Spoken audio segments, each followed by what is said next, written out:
Bonjour et bienvenue. Je suis ravie de t'accueillir sur Exploration Soft Skills. Je suis Morgane Hansperger. Je suis une entrepreneuse créative depuis 2020. Je vais recevoir ici des invités inspirants qui tous les 15 jours vont partager leur histoire. Toi, je t'invite à faire comme mes invités, un petit pas vers de nouvelles habitudes pour un grand pas qui va développer tes soft skills. Très bonne écoute. Bonjour. Aujourd'hui, je vous retrouve pour un épisode spécial, car cette semaine, c'est le podcaston. Alors, le podcaston, c'est une semaine où les podcasteurs décident de mettre en lumière une association, une institution caritative qui leur tient à cœur, et qu'ils ont envie en tout cas de mettre en lumière. C'est ainsi que j'ai réalisé cet épisode aujourd'hui avec l'association Elle à Brest. C'est une association dans laquelle je suis adhérente et au sein de laquelle j'ai appris énormément. Je vais vous parler du coup de cette association avec 3 autres adhérentes qui ont accepté de se challenger et d'oser prendre la parole derrière ce micro. Quant à moi, c'était aussi une grande première pour moi car c'était mon premier enregistrement avec autant de pistes à gérer et c'était un vrai challenge. J'espère que cet épisode va beaucoup vous plaire. Vous trouverez en description toutes les informations pour vous aussi soutenir le podcaston. Et moi, je vous laisse découvrir les adhérentes de l'association Elle à Brest. Vous aimez mieux les disques ou la radio? Mais c'est du podcast, du podcast. Oui, mais très bien, je vois très bien. Tous les invités ont répondu présent. C'est la bonté même, la générosité. Nous sommes arrivés à un carrefour historique. Nous sommes en veine de générosité tous les deux. Qu'est-ce que cela signifie ? Le podcaston, c'est le premier rassemblement caritatif des podcasts francophones propulsés par Altrui. Nous vous remercions de soutenir les associations qui seront mises en avant pendant cet événement. Bonjour, je suis ravie aujourd'hui d'accueillir Louisa Benhamed, Éléonore Saïté et Delphine Drevez qui sont 3 adhérentes comme moi de l'association Elle à Brest. On va parler aujourd'hui de cette association par rapport au podcaston et donc je suis ravie de vous présenter ces 3 femmes. Bonjour mesdames, qui êtes-vous?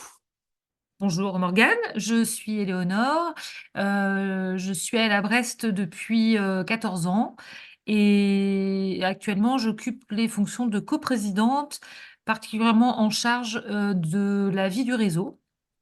Et sinon sur le plan professionnel, je viens de lancer une activité de correctrice, relectrice, accompagnement éditorial et biographe. Voilà. Génial. Louisa. Oui, bonjour Morgane. Donc moi c'est Louisa Benhamed. Je suis adhérente depuis 2018 au final.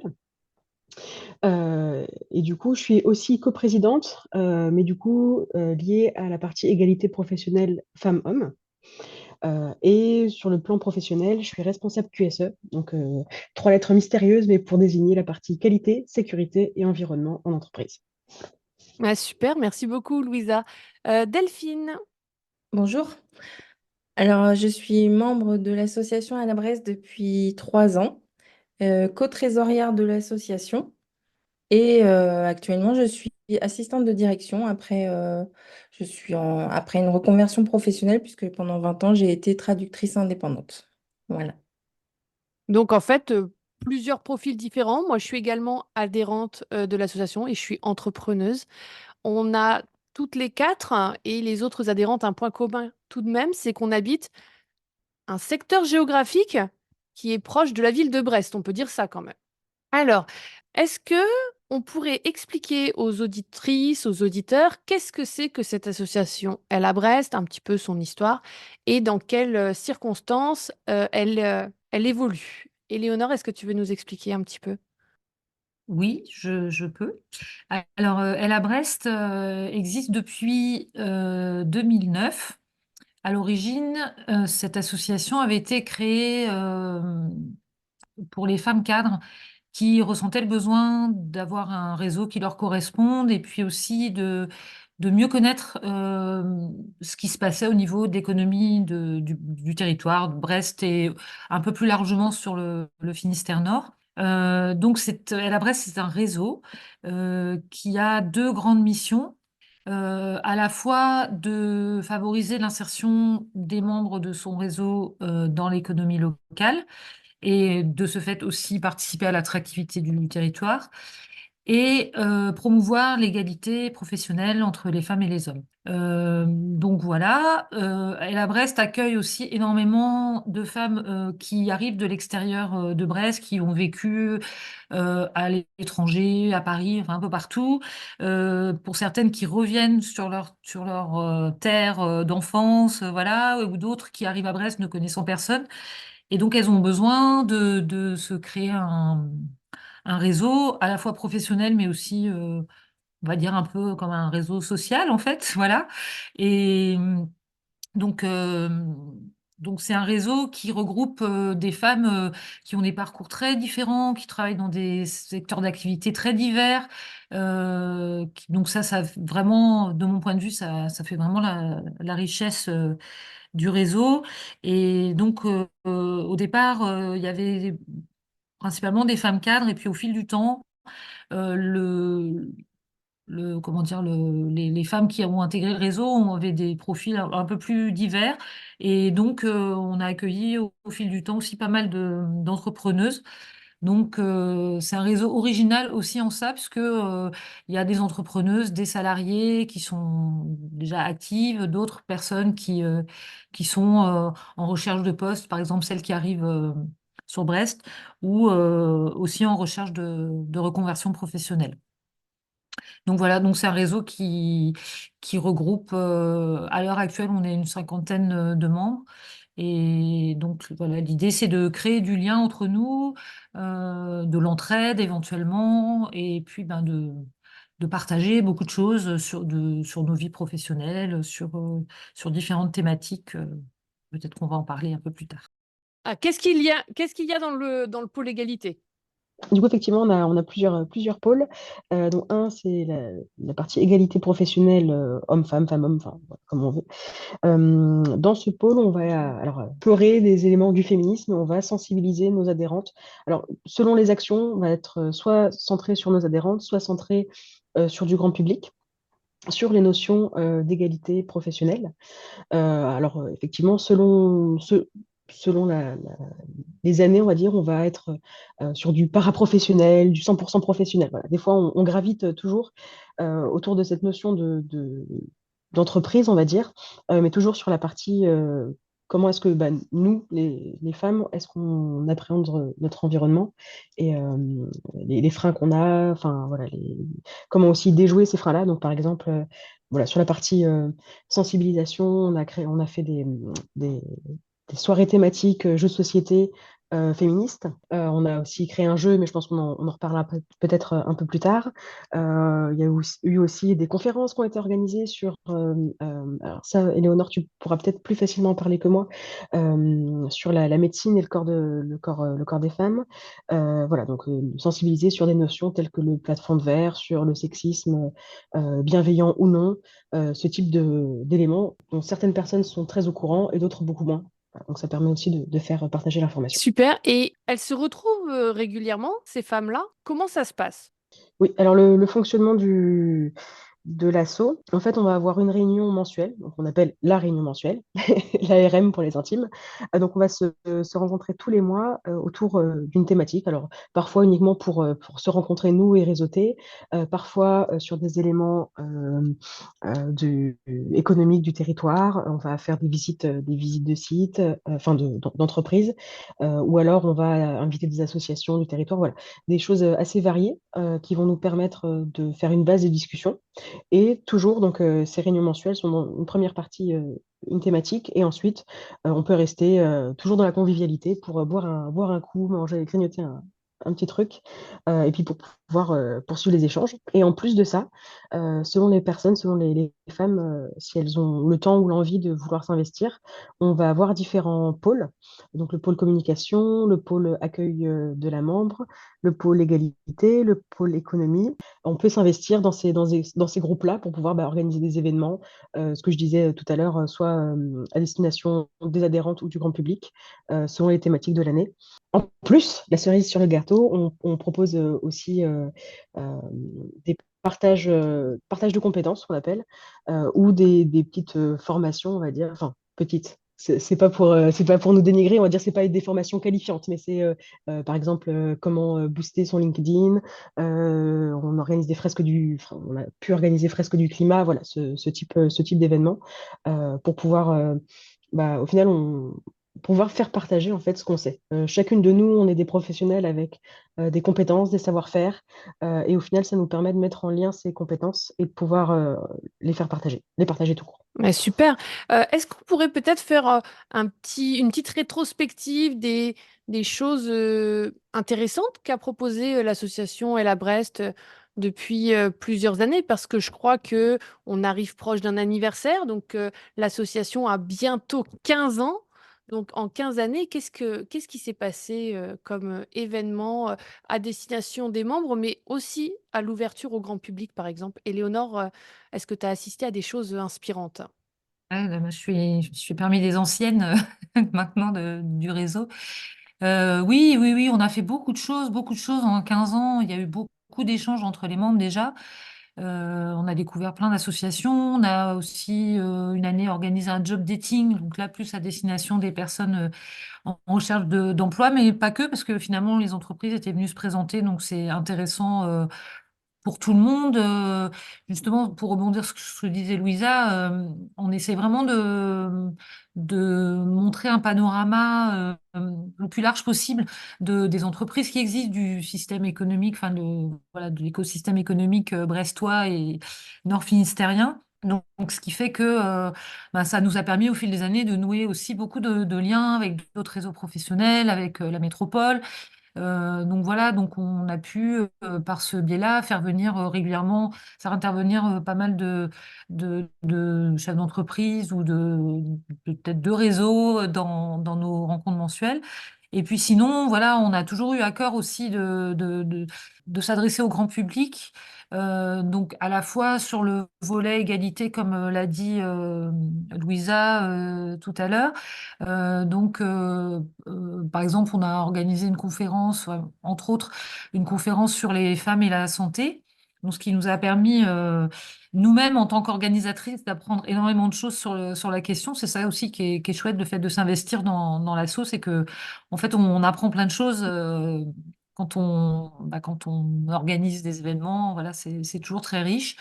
Aussi un débat sur les femmes et le pouvoir, ça c'était il y a plus longtemps, avec des interventions d'universitaires, une sociologue, enfin voilà, ça avait été aussi très, très intéressant. Et à ce même événement, d'ailleurs, on avait aussi fait des lectures de textes d'Olympe de Gouges. Enfin voilà, on avait fait un point un peu sur l'évolution des droits des femmes à travers l'histoire. Donc voilà, c'est un peu d'actualité en ce moment. Et voilà, des événements plus c'est vrai que les événements grand public qu'on a fait étaient quand même surtout orientés sur l'égalité. Mais on a aussi, par exemple, organisé une conférence sur la parentalité en entreprise. Donc, comment on peut, parce que c'est vrai que l'égalité, elle s'arrête pas au monde professionnel. Voilà, c'est une notion, une thématique qui imprègne tous les pans de notre quotidien. Et donc, les femmes sont encore plus que les hommes confrontés aux problématiques d'équilibre entre la vie professionnelle et la vie personnelle. Donc voilà, ça c'est par exemple un thème qu'on avait traité. Et puis ben, tu parlais des 15 ans, Morgane, on a aussi organisé un événement pour nos 10 ans. Donc il y a de ça presque 5 ans maintenant. Et donc, ce qui nous a permis de mettre en valeur les femmes du réseau Elle à Brest, parce qu'on avait organisé pas mal d'ateliers qui étaient tous quasiment animés par des personnes du réseau. On avait organisé une conférence, des tables rondes. Donc voilà, une manière pour nous de participer à la vie du territoire et aussi ouais, de montrer que voilà, on était aussi une association qui compte et que on parle souvent de nous comme un vivier de compétences, mais je pense vraiment que c'est le cas. On a beaucoup de choses à transmettre, à partager. Donc ce genre d'événement est assez propice à ça. Complètement. Et puis, il y a quelque chose qu'on n'a pas dit, c'est que les adhérentes se retrouvent une fois par mois, mais elles se retrouvent pas toujours au même endroit. C'est une particularité, c'est qu'il y a un maillage territorial.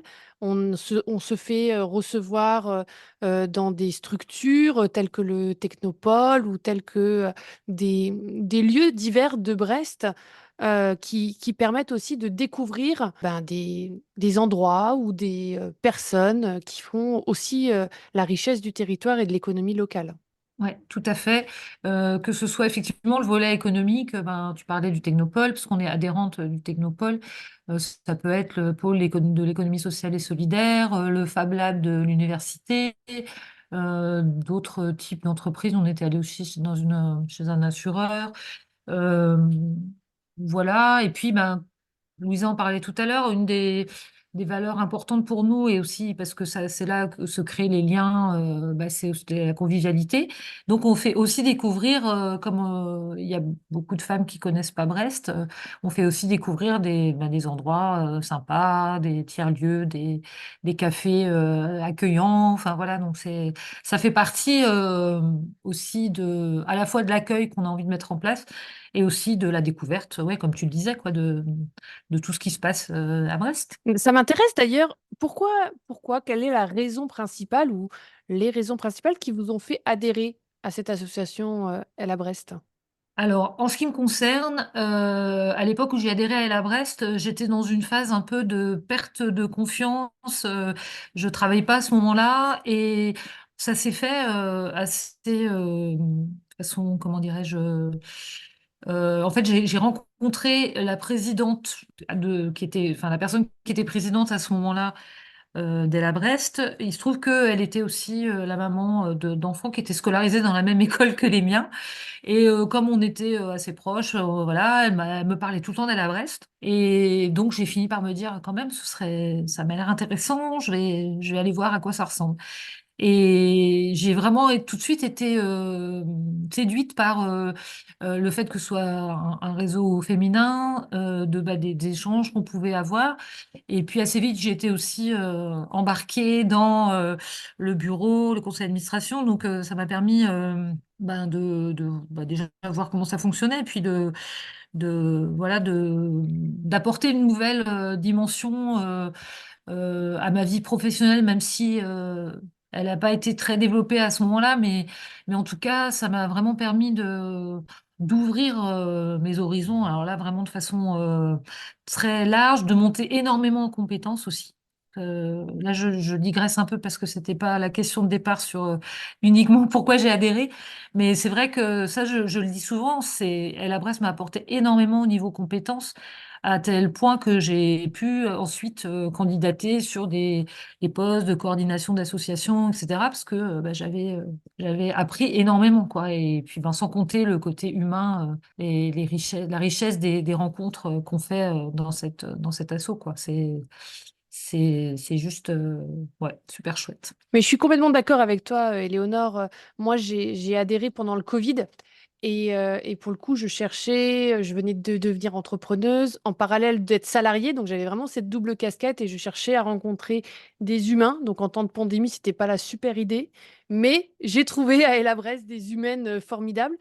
Et je suis comme toi, j'ai l'impression que, entre 2020, où j'ai adhéré et maintenant, je ne suis plus la même. J'ai gagné énormément en confiance, en prise de parole, face au groupe. Le fait d'être entourée de femmes et de pouvoir, tester des choses, s'exprimer, prendre place et ben, ça m'a fait gagner beaucoup, beaucoup confiance dans ma prise de parole et je suis vraiment, très heureuse, d'en être là aujourd'hui, en partie grâce à Ella Brest.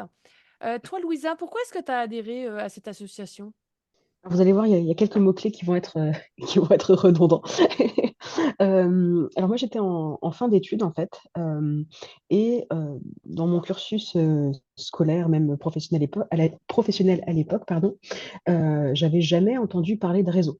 C'est vrai que souvent, je suppose, les cursus plutôt commerciaux ou quoi que ce soit, on dit aux étudiants tout de suite, renseignez-vous sur les réseaux professionnels qu'il y a, c'est très intéressant, etc. Moi, jamais de la vie, j'en avais entendu parler. Ce qui était sûr, par contre, c'est que, j'allais dans la vie active, ou en tout cas, j'y retournais, entre guillemets. J'avais un petit peu peur, enfin, en tout cas, un petit peu, voilà, un petit manque de confiance en moi sur le fait d'assurer en tant que professionnelle. Donc ça, c'est la première chose. Je cherchais aussi peut-être à m'investir, enfin, voilà, à faire quelque chose d'autre, parce que j'allais plus avoir d'études. Certes, j'allais avoir un travail, ou en tout cas, c'était l'objectif, mais voilà, je voulais quand même m'engager un peu côté, euh, une thématique, on va dire, féministe. Voilà.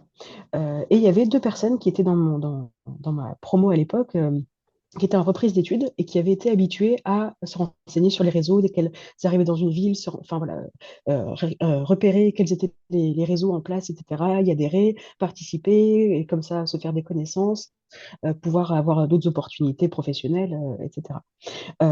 Et ces deux personnes faisaient partie d'Ella Brest. Donc j'ai pu leur demander un peu, ah ouais, qu'est-ce que vous faites là-bas, etc. Et au final, je me suis rendu compte qu'il y avait ces fameux pôles, donc avec un pôle égalité professionnelle qui m'intéressait. Je me suis dit, ah ouais, c'est peut-être pas plus mal pour pouvoir me rassurer un peu par rapport à ma nouvelle posture de femme professionnelle. Enfin, voilà.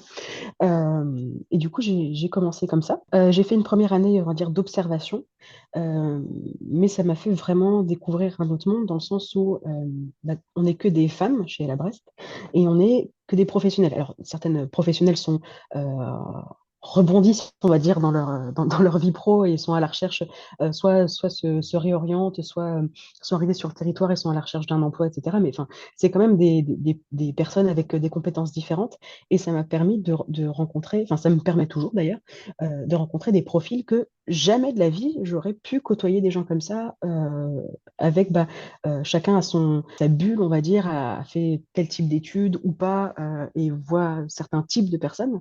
Là, avec je sais pas, des journalistes, des directrices de banque, des entrepreneuses, des personnes qui vont être plutôt sur la partie soins ou on va dire développement personnel. Enfin voilà, j'en passe et des meilleurs, des parcours vraiment de personnes inspirantes. Et puis de se dire, mince, enfin, c'est vraiment nourrissant de se dire, tiens, ces femmes-là, elles font plein de choses. Ah bah, tiens, peut-être que moi aussi, je peux faire quelque chose et ça redonne un petit coup de boost. Ouais, c'est génial. Delphine, toi, pourquoi est-ce que tu as adhéré à l'association? Alors moi, j'ai découvert l'association dans le cadre de ma reprise d'études il y a quelques années, que je rédigeais un mémoire sur les enjeux stratégiques de l'égalité professionnelle pour les entreprises.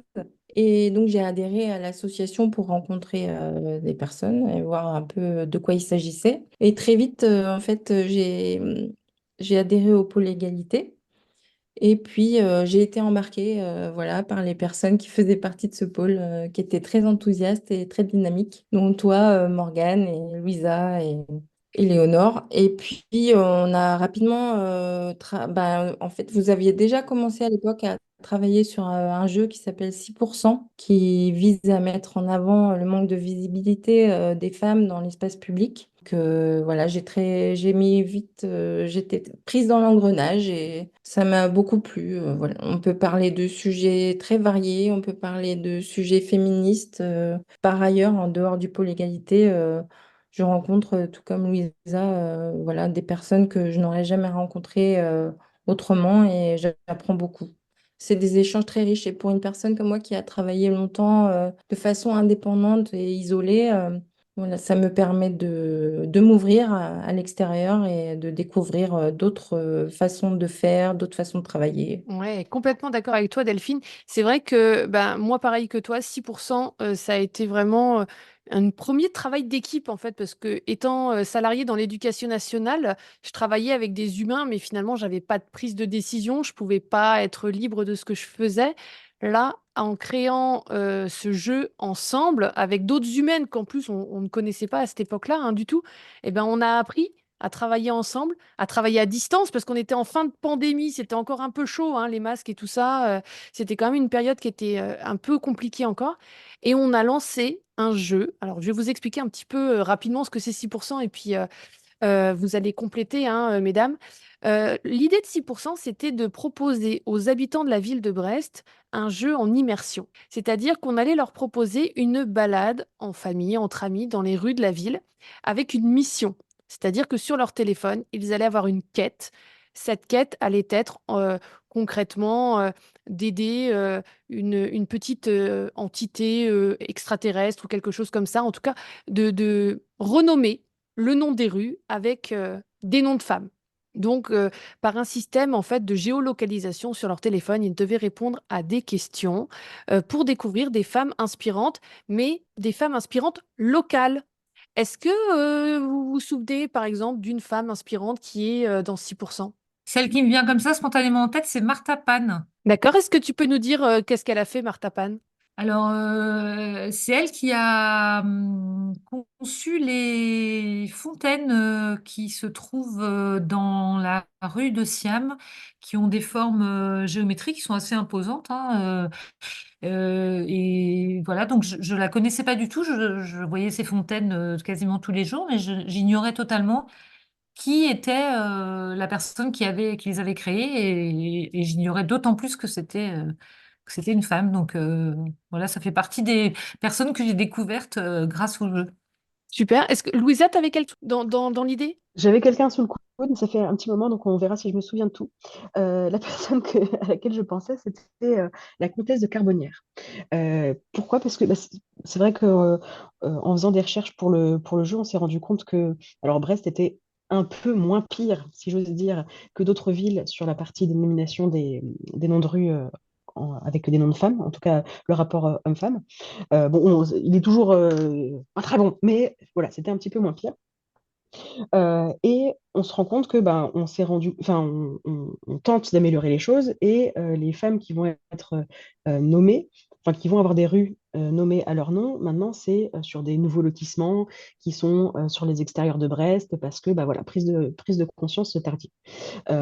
Et la rue Comtesse de Carbonnières, c'est une rue qui est juste à côté de la mairie, en plein cœur, en plein centre de Brest. Puis, bah, tiens, c'est vrai qu'il y a cette rue-là, qu'est-ce qu'elle a fait, cette brave dame? Mais la liste était interminable. C'est une personne qui a tout fait avec des talents, mais inimaginables. Je vous spoile pas trop la chose. Au mieux pour aller jouer à 6%, tant qu'à faire. Au pire, pour aller chercher, même sur Wikipédia, un peu tous les éléments qui composent sa vie.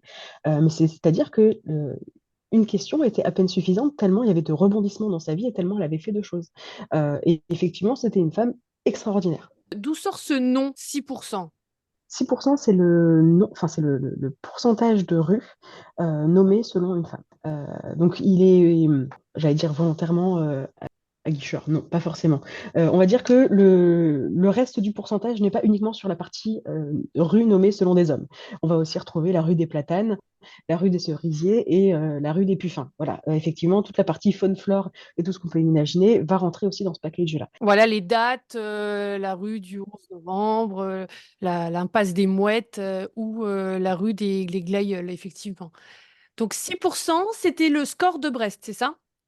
6%, c'était le score de Brest. Alors, on a donc 6% des rues à Brest qui sont avec des noms de femmes, mais moi, un petit peu titillée par cette affaire de cartographie, parce qu'en fait, on a mis sur un plan vraiment physiquement les rues, on a mis un petit peu de stabilo sur toutes ces rues avec des noms de femmes, et on s'est rendu compte effectivement qu'elles étaient sur les extrémités, ou qu'en tous les cas, c'était des petites rues. Donc, j'ai contacté le service en charge de la voirie et des choses comme ça à la ville de Brest, qui m'a fait un charmant petit calcul du nombre de kilomètres de voirie que composaient toutes ces rues avec des noms de femmes. Et on est arrivé à combien de pourcentage? Est-ce que vous vous souvenez, mesdames? Moi, je me souviens du nombre de kilomètres, il me semble, hein, que c'était 3,14 kilomètres, quelque chose Ça, comme ça. ce que j'allais dire, pour moi, c'était pi. Voilà, c'était 3,14. Imaginez, donc on avait bien 6% des rues de Brest qui avaient des noms de femmes, mais en voirie, en kilomètres de voirie, ça ne faisait que 3,14. En sachant que la moyenne nationale était en dessous de 6% de noms de rues avec des noms de femmes. Deux. Ouais, c'était quelque chose comme ça, hein. Donc, du coup, voilà, l'idée de ce jeu, qui s'appelle donc 6%, c'était de renommer des rues, des zones de Brest avec des questions, avec des noms de femmes. Et dans le jeu, on a combien de femmes qui sont citées à peu Il près? me semble que c'était une vingtaine. Ouais, j'aurais dit pareil, une vingtaine de femmes. Ouais, il me semble qu'il y avait une vingtaine de questions. Voilà, donc ça devait être à peu près ça. Et ces femmes-là étaient vraiment, on avait essayé de répartir ces femmes à peu près voilà, dans l'histoire, qui est des femmes récentes d'aujourd'hui, des femmes actuelles. Et d'ailleurs, il y avait même des commerces qui étaient tenus par des femmes d'aujourd'hui comme des femmes très très anciennes. Et on avait aussi essayé de répartir au niveau de leur profession. C'est-à-dire qu'effectivement, il y avait des femmes de la mer, parce qu'on est une ville proche du littoral, mais il y avait aussi des femmes dans le domaine de la médecine ou dans le domaine de l'art ou de la culture. Voilà un petit peu pour la parenthèse 6%. Il faut dire que voilà, c'était aussi un jeu qui était proposé totalement gratuitement et qui a été déployé sur les journées du Tout patrimoine à quand même. fait. Nous avons eu notre stand 6%. Alors, quels sont les prochains grands projets de l'association Elle à Brest? Alors effectivement, pour Ella Brest, la prochaine étape, ça va être quoi? Enfin, la prochaine étape. La prochaine grande étape, on va dire, c'est le fait de fêter les 15 ans d'Ella Brest. Donc, de grandes festivités sont en approche. On vous prépare plusieurs types de contenus. L'idée, c'est vraiment d'être dans l'opulence, on va le dire, avec, voilà, je ne sais pas si je peux spoiler à quel point est-ce qu'on, le groupe de préparation va m'en vouloir, mais il se trame au moins une conférence, du théâtre forum, pour au moins juste euh, vous donner envie, enfin voilà, vous commencez à distiller un peu quelques informations, et ça aura lieu en novembre 2024, tout à fait, pour les 15 ans de la Brest. Donc avec plusieurs événements ouverts au public. Eh bien, écoutez, moi je dis, ça c'est quand même un sacré anniversaire, hein. 15 ans, c'est pas rien pour une association. Félicitations. De quoi Elle à Brest, elle a besoin aujourd'hui en fait? Qu'est-ce qui lui manque à Elle à Brest? De manière générale ou vraiment pour la partie projet 15 ans? Globalement, aujourd'hui, on est dans un podcaston qui est là aussi pour montrer ce que font les associations, mais aussi voir un petit peu quels sont les besoins. Qu'est-ce qu'elle cherche aujourd'hui à la Bresse? Est-ce qu'elle cherche plus d'adhérentes? Est-ce qu'elle cherche plus de fonds? Est-ce qu'elle cherche... J'imagine quand même que pour organiser un anniversaire de 15 ans avec des conférences, des ateliers, euh, des choses à destination des jeunes et des moins jeunes, l'association a besoin d'argent quand même. Euh, alors, on a organisé pas mal d'événements dans le passé, comme je disais tout à l'heure, de façon assez autonome. Ouais, ce qui nous a demandé d'être parfois très imaginative, mais voilà. Et c'est vrai que pour les 10 ans, on avait sollicité des partenaires extérieurs, donc ça a aussi été une nouvelle expérience pour nous, très enrichissante. Donc là, par rapport aux 15 ans, on fera sans doute appel aussi à des financements extérieurs en fonction, voilà, parce que là, effectivement, c'est encore en cours de réflexion, les contacts qui sont en train d'être pris, etc. Mais oui, on aura certainement besoin de solliciter des entreprises locales, pour qui ça peut être aussi intéressant d'accoler leur nom aux événements que nous on organise. Et puis, on a besoin aussi de personnes qui s'investissent dans l'organisation. Et de façon plus générale, c'est vrai que, comme dans beaucoup d'associations, on a vu effectivement un petit déclin du nombre d'adhésions et aussi une plus grande difficulté à mobiliser les membres sur les événements. Voilà, mais en tout cas, pour le moment, dans le groupe d'organisation des 15 ans, il y a des personnes très motivées et très motivantes qui ont plein de super idées auxquelles on ne s'attend pas toujours, mais c'est ça qui est chouette aussi, l'intelligence collective et voilà, fait merveille dans ce genre de situation. Donc, voilà, donc elle, à Brest, ouais, a besoin de faire toujours des rencontres, voilà, mais financièrement, je pense que Je pense qu'elle à Brest a aussi besoin de visibilité, c'est-à-dire de montrer aussi toute la richesse de ce qu'on fait et voilà, par rapport, que ce soit aux 15 ans, au redéploiement de 6% qui va certainement se préparer aussi. Voilà, d'être vu, de savoir tout ce qu'on fait et de proposer au plus grand nombre de participer à cet événement-là. Est-ce que vous avez peut-être un mot de la fin pour clôturer cet épisode? Je vais reprendre tes mots, Éléonore. Euh, tu nous dis souvent qu'on est formidable. Et c'est vrai, on a plein de compétences, on est formidable, voilà, on peut le dire. Alors nous, on le sait maintenant, mais ce qui est bien, c'est que grâce à toi, Morgane, plus de gens vont le savoir. Et on n'est pas les seuls à être formidables, il y a aussi plein d'autres femmes formidables, avec plein de compétences, plein de connaissances, plein de relations ou pas, d'envie de faire plein de choses.